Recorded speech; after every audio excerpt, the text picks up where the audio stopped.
Cross comes in.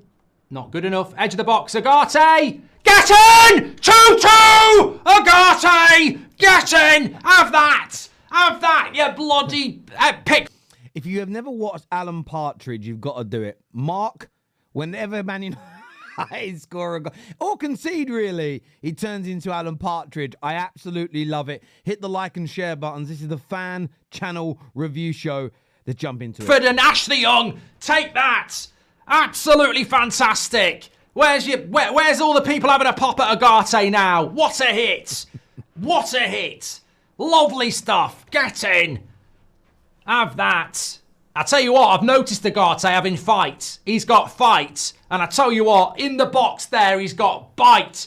He's got more hungrier than Jaws in a swimming pool full of Love Island contestants. He smashes it in. What does that mean? What does that mean? I don't get it, but let me know. Listen, I was glad the goal went in. I really was. The Man United game has kind of gone under the radar now with Chelsea's defeat, Rashford scoring, the Arsenal meltdown, which we're going to jump into later in this show. Don't worry about that. But still, I'm really happy with the fight back. Frustrated with the lackluster, limp performance in the build-up. But more to come later on this week about the penalty that Man United didn't get. The mainstream media's coverage of this has been an abomination. That's all I'm going to tell you on that. And we've got facts to back that claim up as well. Not just opinions or shady little digs, but genuine bona fide facts. But yeah, Mark there, absolutely loving that goal. Who's up next on here? Who are we going to next? Listen, this is Chelsea. Listen, someone sent me this video. Right, I don't know what was said before because I think it's from No Context Fan Channel, but it doesn't matter what was said before. This is maybe one of the biggest fights and meltdowns I have ever, I genuinely mean ever seen. Take a listen. Man City. All right, who said that? Who said that? You said that. You sucked, man. Go dick and die, pussy. Go suck a penis. Go suck a penis. And die. And look, I don't know who this gentleman is. Look how angry he is with CB. Look at the vein on his forehead. Legit. Look at it. Look at it. Don't put no fucking words in my mouth. Go find the footage of me saying that.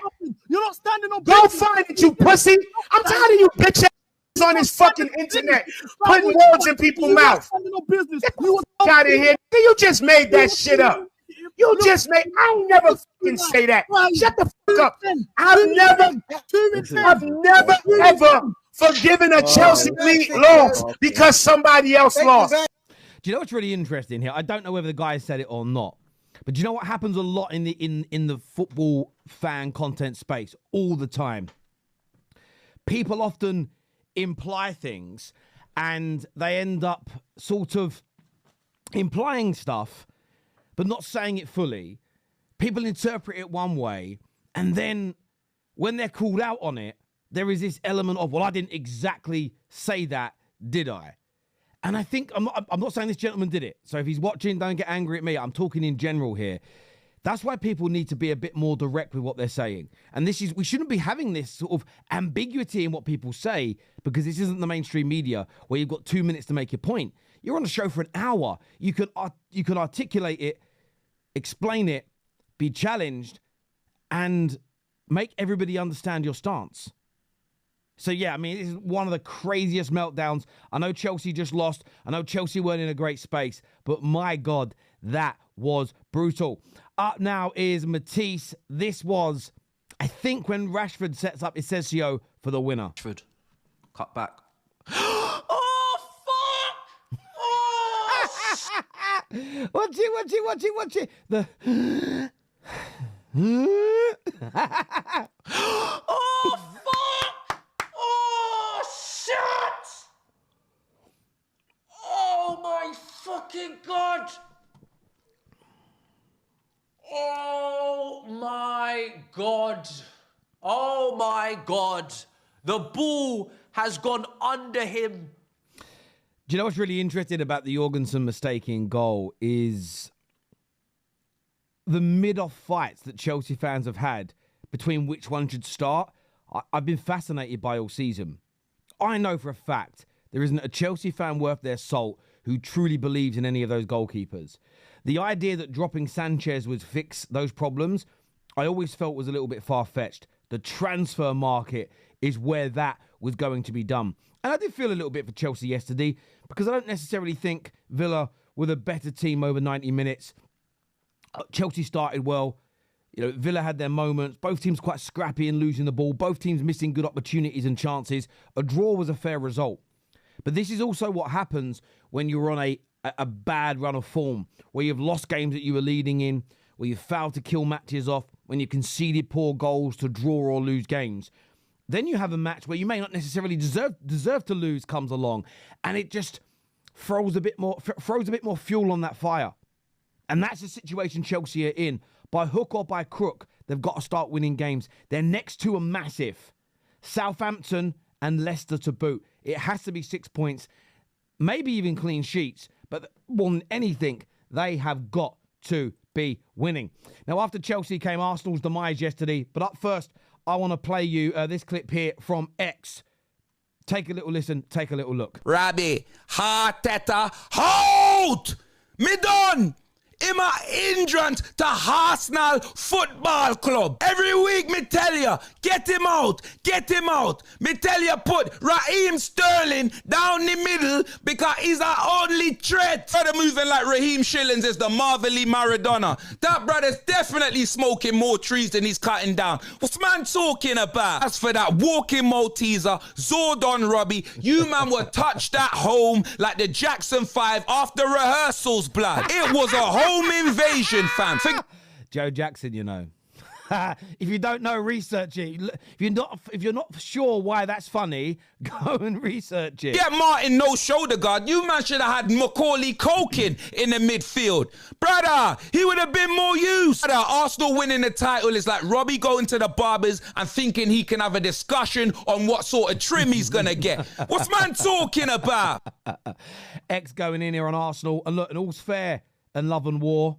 When a rival loses, you can give them some banter. There's no doubt about it. What I don't want to see, what I haven't seen, which is good, I haven't seen the likes of Jamie Carragher and the celebration police, though, out telling Tottenham fans and West Ham fans that they shouldn't be able to celebrate. We saw this post from West Ham fans at the ground.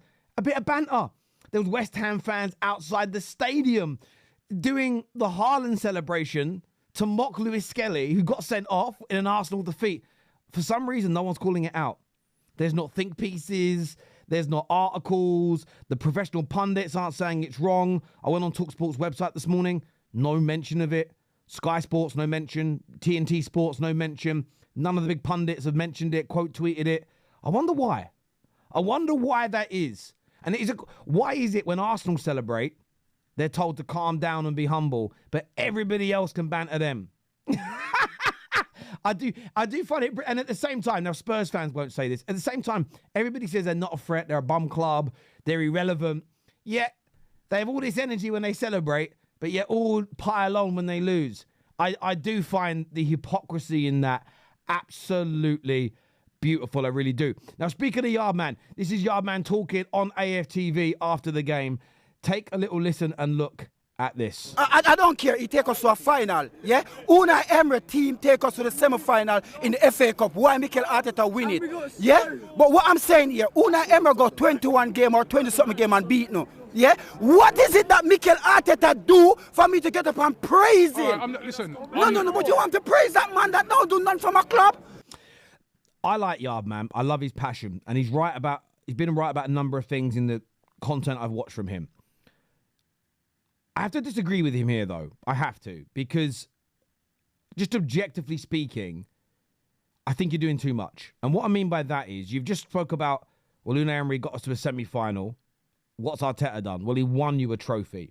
I don't believe in this nonsense that it's Unai Emery's trophy because it was his team. That's like saying Slot is not winning the Premier League this year. Jurgen Klopp is.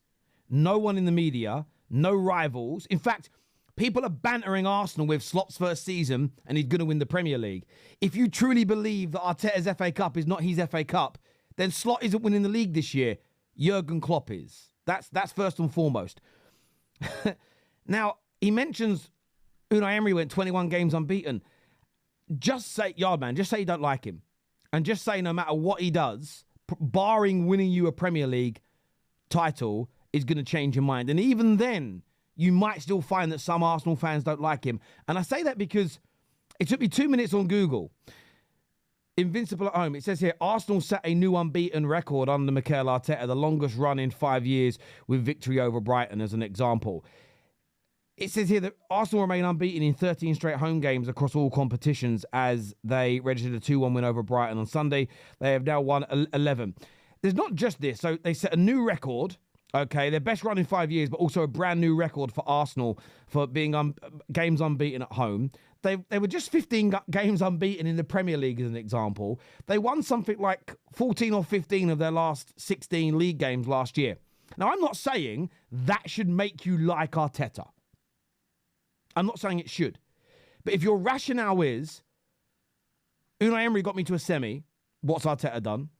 If your rationale is, Unai Emery went 21 games unbeaten, what's Arteta done?